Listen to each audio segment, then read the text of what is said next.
Do you think one mind is better than many? Neither do we. A University of Chicago Booth School of Business MBA is for curious and collaborative people who value different perspectives and ideas. Chicago Booth takes pride in empowering and being empowered by women of diverse backgrounds. We believe that fostering an inclusive community creates an environment of analytical, open minded inquiry and produces knowledge with enduring impact. Learn more today at chicagobooth.edu/elevate. Welcome to the Ellevate podcast, conversations with women changing the face of business. Hi, everybody. Welcome back to the Ellevate podcast. I'm Megan. I'm so excited to introduce today's guest. It's one of Marisala's interviews that she did before she left. It's with Carleton English, who's a reporter at Barron's covering financial markets and asset managers. She was previously the hedge fund reporter at the New York Post and covered energy and banks for The Street. Let's go ahead and get to that now.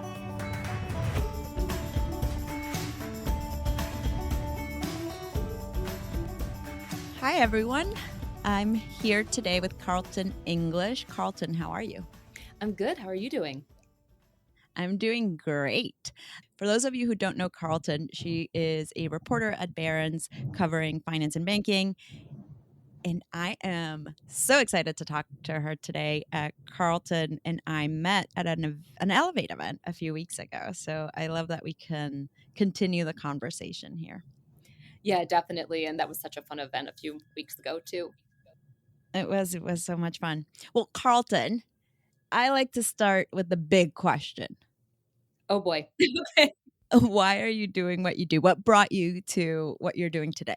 Yeah, it was a very roundabout way to become a financial journalist. I think one thing that I kind of think of just like my personality, and I mean, this even goes back to when I was a kid, was like, I'm not creative enough to be like one of the more arty students. Like that's how I felt in school.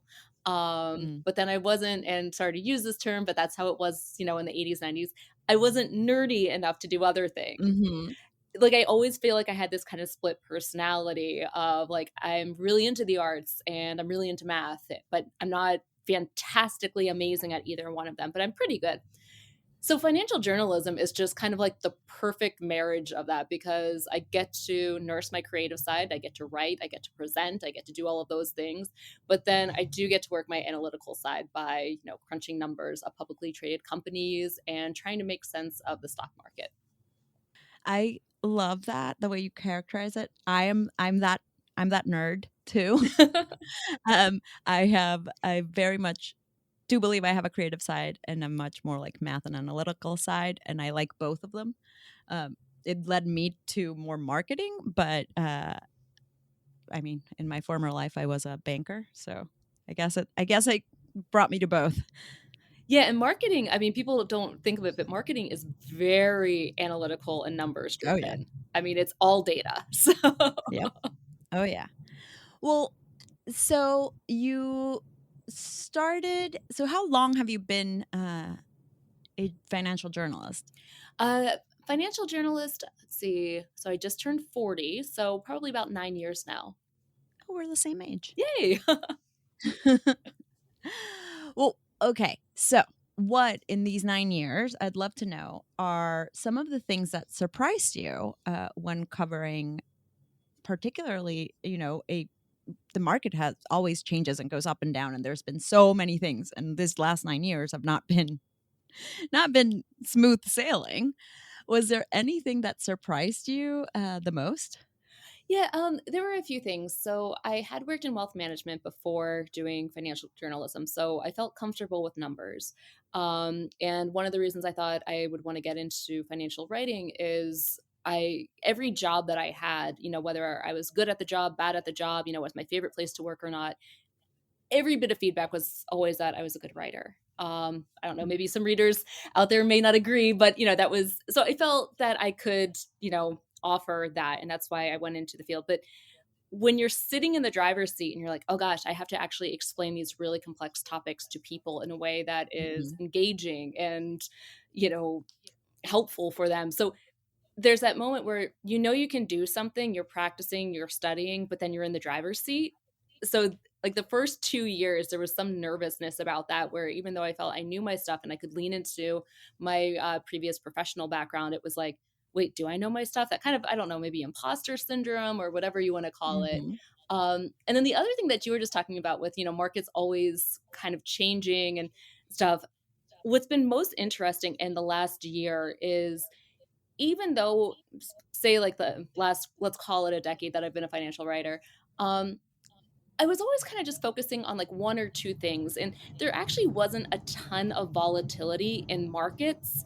You didn't Mhm. see wild swings between the trading day. If you go back 10 years, it was kind of like we'd get some news overnight, the market would open, stocks would do what they would do, and they kind of stayed in that spot, throughout the day until the close. And really, the last year or two, I mean, I'm just noticing we're seeing much more intraday volatility, and the number of data points that I'm relying on to understand what's going on in the market. And then, like, the kind of second order thinking that you're doing on it, where it's like, well, if this happened, does that mean that that happened or this happened? So it's actually been more challenging the last 2 years or so. Yeah, I can imagine. I mean, not it's been, like you said, up and down, like, intraday. So, how have you been able to kind of maintain your peace? I don't know. I was gonna say sanity, but that's not, like, the right word, but, like, to navigate that and feel confident, especially, I mean, I know you have 10 years, under your belt doing this, but you did mention imposter syndrome. Yeah, I think one of the things is, you kind of have to create processes for how you work, and that's going to be different for everybody. For me, when I start my work day, there's just some checkpoints that I have. It's a quick overview of news that happened overnight. It's a quick check in the inbox. Okay, what are people talking about? It's, a few other sources that I get information from. And it's like it's like with anything, like, when you create a routine around something, it's easier to do, Mhm. and when something disrupts the routine, you can still kind of, like, it's like you've done your checklist, so you're ready for the day. And so if something comes up that's different, you're like, "Okay, well, I've covered my bases here, so I just need to react to this different bit of information because I know that I've done everything else that I need to do in this other part of my day," if that makes sense. Yeah, no, it does. I'm a huge believer in having a routine that leads you to the rest, kind of the setup of everything else. Uh, so I can understand that.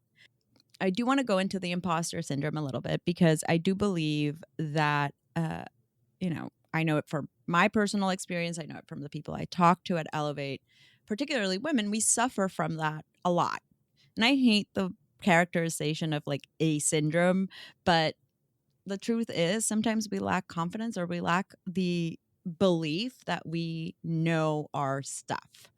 What helped you get over it? Yeah, it's actually interesting. I did have an experience this week that, it didn't bring up the feeling for me again.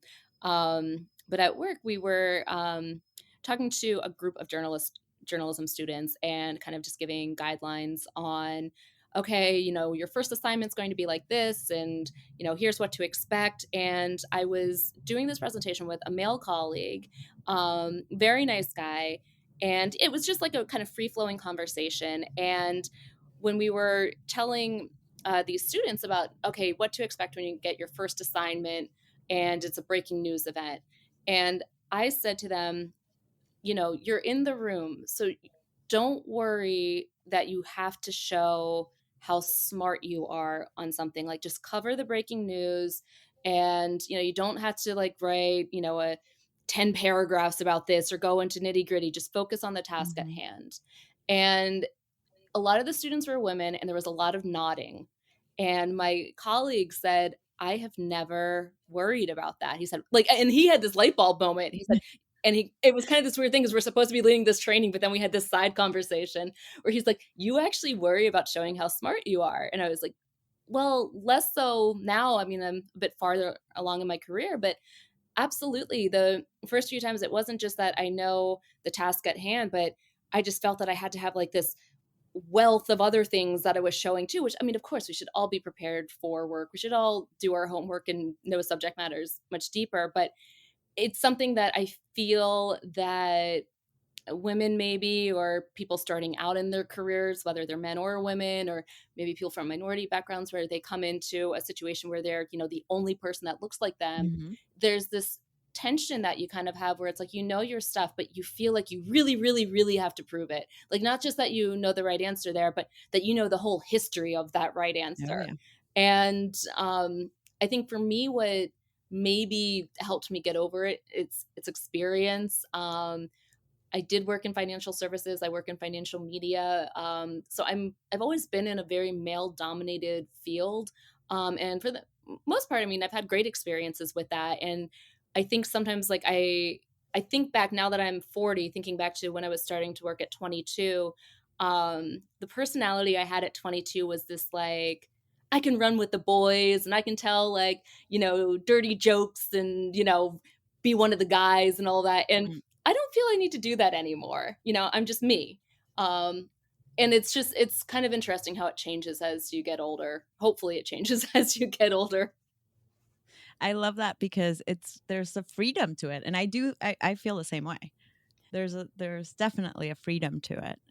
Yeah, and Um, I mean, you said you came from, the finance world too. mhm. And I mean, I think a lot of women, it's like we feel like, we had to have that kind of armor. And I mean, I think thankfully when we came up, we didn't have to experience what women in the 70s and 80s Oh, yeah. did. But there was that thing like, oh, I can take a joke and, I don't like beer, but, I can drink beer, I can do this. And, you know, I was in Mexico, so the beer was actually tequila. fair enough. The amount of tequila lunches I sat through. Ooh. Anyway, story for another day. But I have 2 questions, for you here. One is, I love the story of you talking to the younger journalists that are starting. I think that seeing someone like you in your role definitely helps, and particularly you opening up that conversation of, like, "You don't have to feel this way." Um, I don't know, there's an empathy and connection with those, um, younger, newer individuals. What does l like, to me, that's leadership, but what does leadership mean to you? Well, I think leadership to me has always kind of been what you were laying out, which is I think leadership's quiet. Like, Yeah. I've gotten so much more, especially early in my career. Like, I don't think I ever actually like had like a mentor. People talk about, oh, I have a mentor, whatever. And I'm not trying to knock anyone that I've worked with. I actually have complimentary things to say, which is I had more just kind of like off the cuff conversations with managers or other leaders in organizations throughout the years that probably meant more to me than like a daily check in with a boss. Like, there was one case early in my wealth management days. I was this has to be like 2009, 2010. World is still in chaos from the financial crisis. I Mm. was living in Seattle, working with a wealth management firm, and just one day the chief investment officer, so I'm like lowly associate versus chief investment officer. And I mean, it was that literal elevator moment. We're leaving work at the same time and just making small talk. And I was walking to my bus, and I guess he was walking to where he was living. He said, I'll walk with you for a bit. And, for, I don't know, 4 or 5 blocks, just having that moment of, talking about how he's thinking about what's going on in the market. He seemed curious about what I was thinking. And like little things like that, he was not my manager, but like, what, 15 years later or almost, I'm talking about that 5-minute conversation, and just how that kind of gave me the confidence that, okay, I do know my stuff and I'm not at the level that this person is, but I have a handle of this. And I think those like little moments of, offering support to new employees, younger employees, in some ways, I think that they can be a bit more meaningful. It's not someone standing in front of a room, but it's kind of like having that side conversation with someone, telling them that they're on the right track and they're doing good work. I think that really goes a long way.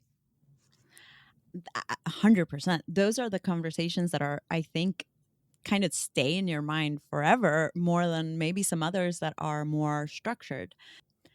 What would you go back and tell yourself, like 22-year-old Carlton? Let's see. I mean, so my career took a lot of twists and turns, but I think I had to do that. So I don't know that career-wise I would do anything much different. I mean, I did start in, more traditional financial services, but kind of always knew I wanted to be a writer. Had to leave financial services, work in a totally different industry so that I was able to freelance, right? Because if you're working for a bank or, wealth management Yeah. firm, you're not allowed to blog or, I mean, blogging was the thing back then. So like the path I took was a little bit all over the place. But it got to me to where I am. And I think it's given me a fair perspective on things. I think the thing that I would probably tell myself at 22 is, and it's so obvious, but it's like be better with money.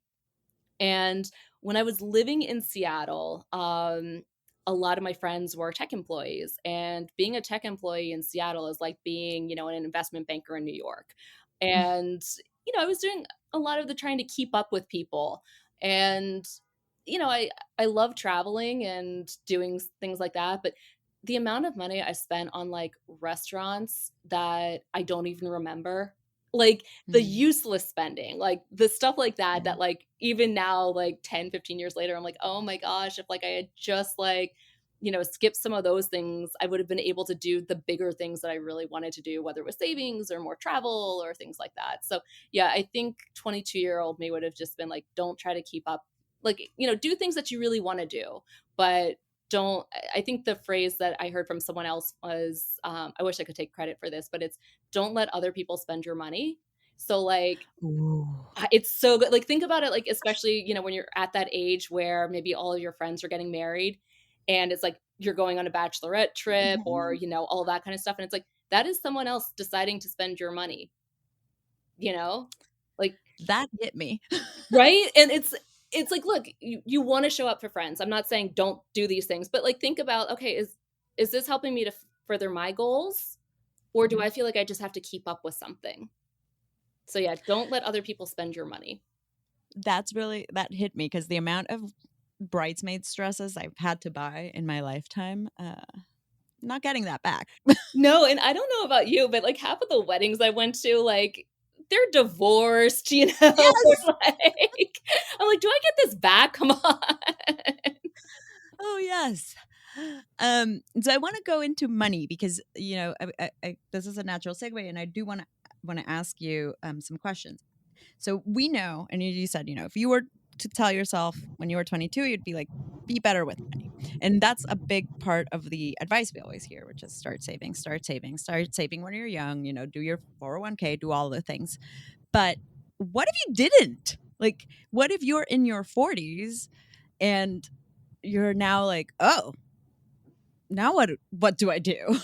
Yeah, it's one of the things that I think frustrates me about, the personal finance industry, or however you wanna say it, is the advice is kinda, like, tone deaf, sort of, like, I remember Mhm. coming up, it was like, "Have 3 to 6 months savings," and, I mean, yes, that is a great goal, and, it actually should be more if, you're in maybe, like, a freelance type role or, where you have, like, a more volatile salary or payments, but the thing is, like, they don't tell you no one tells you how to get to the 3 to 6 months, and when you're starting out Right. and you have student loans and you're, like, living paycheck to paycheck, it's like there's like another quote from the movie. There was like a movie with Susan Sarandon and Natalie Portman. I think it's called Anywhere But Here, where the mom says something like, "When you've got a dime in your pocket, get your shoes shined." Where it's like, when you're broke and you only have $10, you're like, "Fine, I'm just going to get Starbucks because this $10 is never going to get me to 100 or 1,000 or whatever." So, I think the thing, like, when you do get to a point in your life, you're like, "Oh my gosh, I should have been saving and I haven't been." I mean, you do need to get your butt in gear. Like, I mean, Mhm. there's no way around it, but, um, I think set small goals for yourself. And I mean, if you're truly starting from 0, it's set a goal to get to 1,000. Like, don't look at the big number that you have to hit. You still do have to hit that number, but I think that just feels so overwhelming to people and just doesn't set you up for success. So kind of like get to the first 1,000, then 5,000. Rethink some of your spending. Are there areas where you can downsize? Look at ways to make more money. Whether that's at your full time job, if there's an opportunity for a raise. I think in this economic climate, maybe that's a tougher conversation to have. But Yeah. luckily these days, I mean, for better or worse, the internet has made it easier for people to make money on the side. You know, selling old clothes, doing freelance editing at night, any host of other things. So, one, see if you can cut your expenses. I don't think go into full deprivation mode. I mean, that doesn't lead to long term success, but, are there things you can cut? Set small goals for yourself. When you hit them, up the goal, and then also see if there's opportunities to make more money. Yeah, that's great. And it's interesting because you said like in this market right now, particularly the labor market, asking for raises, it's hard right now. Yeah, Like, it's funny because it is really hard, and I think one thing to know though is, yes, companies are pulling back. You're seeing companies that are laying workers off or they're not hiring, but a lot of companies still feel the need.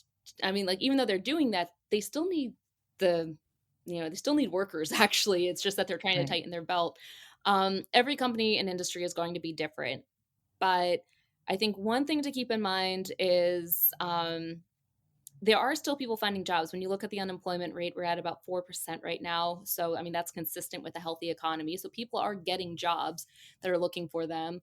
Uh, Also, from the point of view of a company, it's like, look, are you really not going to pay a top performer 5,000 a year more, 10,000 a year more, something like that, and risk losing them, and then have to not have that employee, then have to find someone else who, because wages haven't gone down yet. So you're going to have to hire someone at probably the rate that you denied your top performing employee. So, I mean, go into these conversations with data.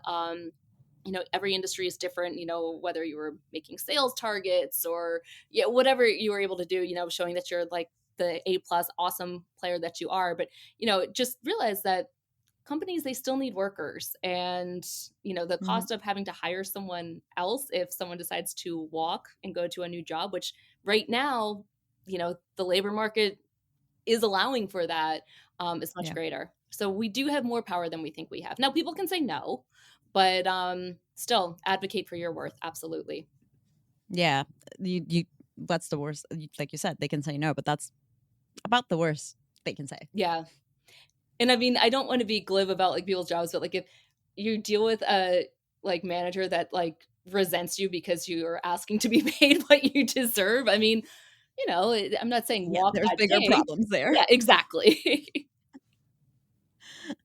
So, okay, we're saving. We haven't been saving. We're going to be saving now, and we are making more money, advocating for ourselves. Is there a difference, or like, is there another piece of advice that we should be taking into consideration? um, I mean, I kind of, and again, I can't take credit for this one, but it's, think of yourself as a business. And I think when you do that, it becomes very empowering about how you approach finances, both in your personal and professional life. Um, a lot of times we kind of separate our home lives from work lives, which we should absolutely. But I think when you kind of go into a mindset of, hey, this is what I'm adding to the company, and when I'm home, this is what I have to do to fuel myself and take care of myself. And I mean, when you kind of think of yourself as like this type of like money making entity of your own, um, Hmm. I just think it's a more powerful mindset. I agree. I think it's an interesting way of seeing things. Money in, money out, and like, how are you actually managing versus just life is happening to you? Exactly. And it also makes you think about your time in a different way. It makes you think about the skills that you have, both the skills that you use in your day to day job, but maybe skills that you can, make money off of outside of work as well. Um, there have been times in my life, working as a journalist, I mean, early on, not making much money. And it was like, wait a second, I'm writing for a paycheck that, isn't fully covering all my bases.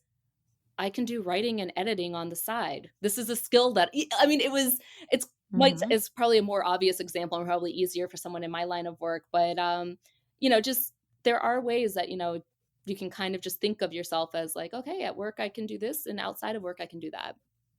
Yeah. Um, so when you're making a difficult decision, what are some of the questions you ask yourself? Uh, I know I took a left turn there. no, it's a good one. So I think my main thing is I don't want to live a life of regret. So I kind of like I live for my 12-year-old self that had like Ah, a vision of like what adulthood would like to, would look like. And I live for my 80-year-old self that's like looking back. And it's in making a decision. I mean, maybe that doesn't apply so much for, day-to-day work decisions, but, for bigger life mhm. situations on where to live and, taking a chance with like getting a new job or, moving to a new city and things like that. I mean, that kind of framework has helped me. And then in I think professional settings, I just, I always I just want to live my life honestly. So, Mhm. when you're faced with a tough decision, I think there's a lot of times when there's kind of an answer out there that's like, this is just the best answer, the way to live the most honestly. And you just go with that one.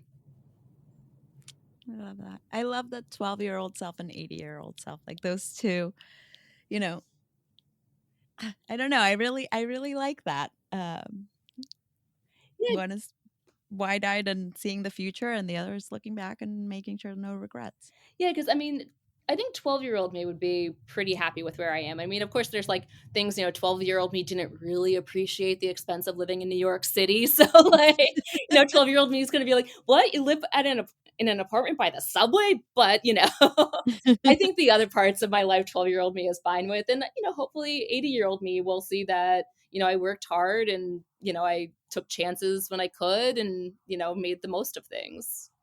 What's a question you've always wished someone would ask you? Ooh. That's a good one. So this is a very roundabout answer, but like, how there's those like articles like how this person gets it done in a day? Yeah. Um, I want someone to ask me so I can say I don't. And I think Yes. most of those people are lying too. Like, I mean, Yes. every day, like I mean, I start the day with a to-do list and, every day there's things that are still on it.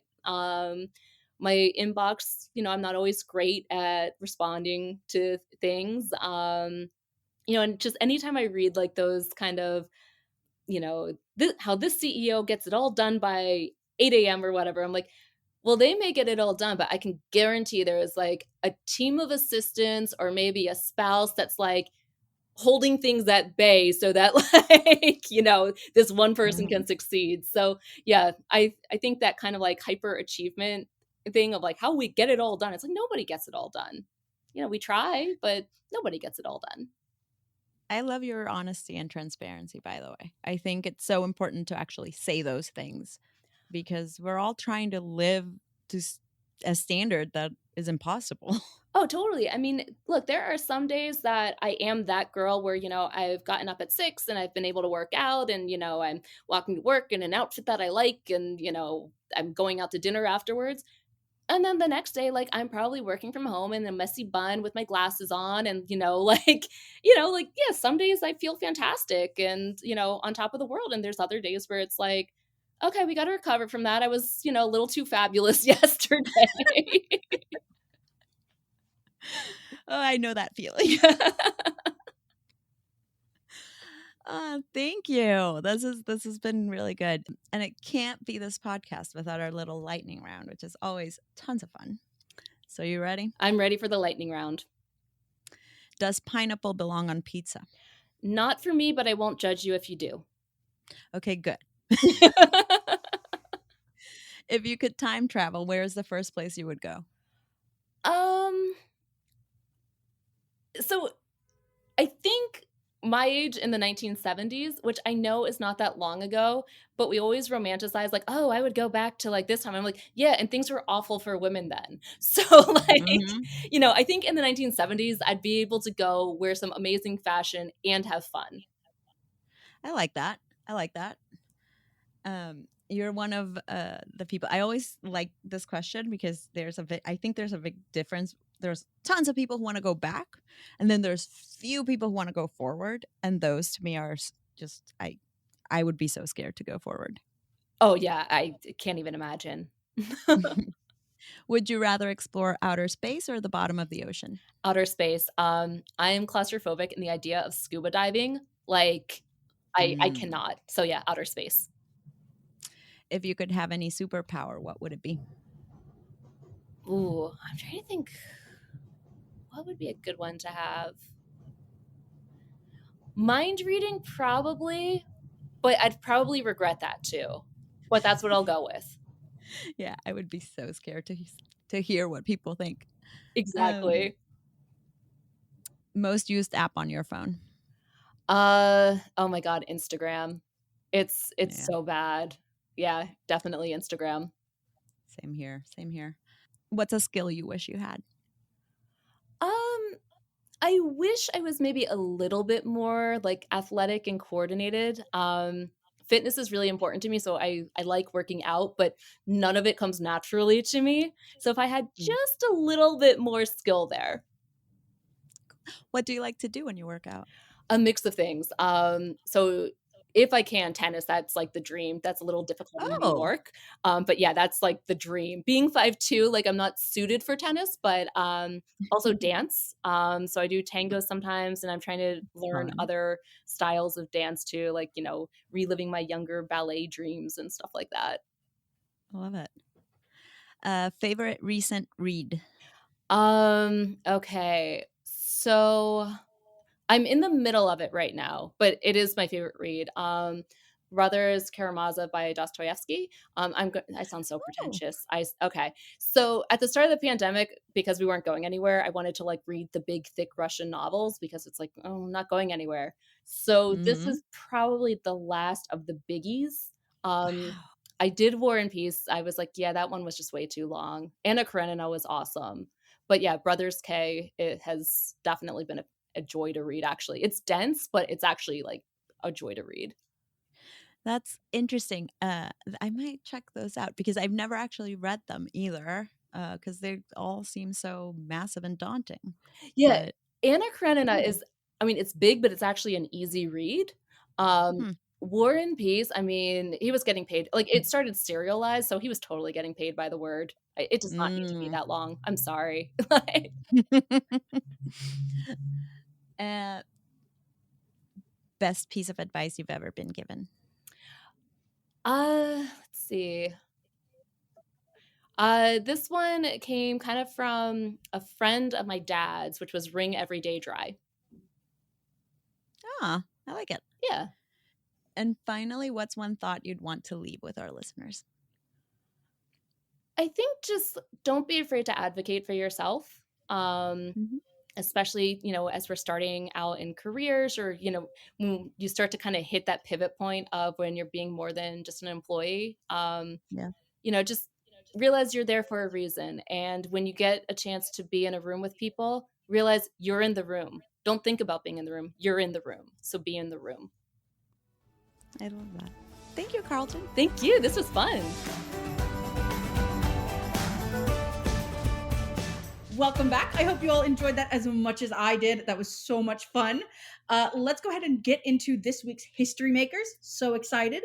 Sue Carr became the first Lady Chief Justice, the top judge for England and Wales. Alyssa Naher became the first goalkeeper, man or woman, to make a penalty kick in a World Cup match. That happened a little while ago at the World Cup, but I just found out about it, so I wanted to make sure I shouted that out. Really excited, Kaylee Namor became the first African gymnast to win a medal at the World Gymnastics Championships. Safazaki became the first woman president of Bowdoin College. Simona Brambilla became the first woman secretary of the dicastery for the Institutes of Consecrated Life and Societies of Apostolic Life. And Juniper Schwartzman became the first woman to play and score for Grinnell College football. Join us back next week where I'm so excited. You will have Maricella's interview. It's actually Maricella's last interview that she did before she left with Sophia B. Pertus. Sophia is a DEI professional and certified executive coach with over 25 years of experience serving higher education, nonprofit, and corporate organizations. She's a speaker and workshop facilitator for international audiences on topics in leadership, equity and mental health, social justice, and LGBTQ advocacy, and has delivered keynotes in both English and Spanish. She's also the host of our Hispanic, Latina, Latinx community circle, so definitely be sure to listen to this one and come on by to the community circle. It's such an incredible place. See you then. Ellevate Network drives real results for ambitious women trying to break through the glass ceiling and achieve success in their careers. We offer a platform full of resources and opportunities for growth, all designed to help you unlock your potential. With Ellevate support, you can take the first step toward achieving your professional goals. With a supportive community and tangible resources at your fingertips, you're only one step away from reaching your fullest potential. Join us today and take advantage of our 30-day free trial to start building the career of your dreams. Thanks so much for listening to the Ellevate podcast. If you like what you hear, you can subscribe, give us 5 stars, and share your review. You can learn all about Ellevate membership and all the great things that Ellevate Network is doing at our website, www.ellevatenetwork.com. That's ELLEVATE network.com. And special thanks to our producer, Catherine Heller. She rocks. Thanks so much, and join us next week.